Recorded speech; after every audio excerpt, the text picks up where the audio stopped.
I love, and I actually got the idea from another teacher who didn't do it. She saw it online, and when I went online to read about it, it says Montgomery County is all for this. It's called My Favorite No. Have you heard about it?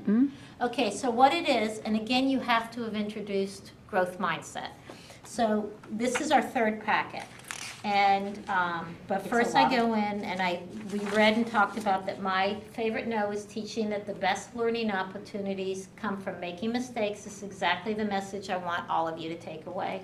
Mistakes are just wonderful learning opportunities. If we share our mistakes, and everyone learns from mistakes, sharing is caring.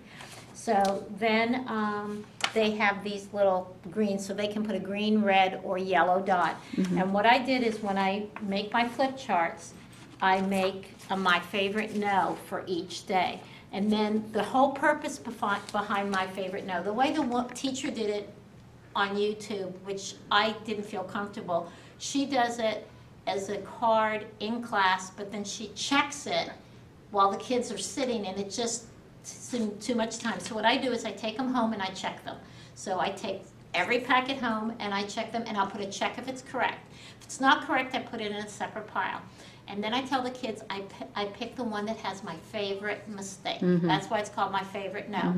And I do not put their name on it. I retype it up, and then we discuss what was good about it. Like, for example, they put the decimal correctly, but the percent, they forgot the percent sign or whatever. And we talk about everything that was good and what can you learn. And then if the person wants to say, hey, that was mine, this is what I was thinking, they can.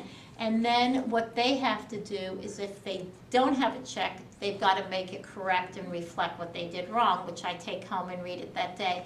I honestly feel I have a better pulse of my class this year. It's a lot of work who gets it and who doesn't, because I can see, because this reflects what we did.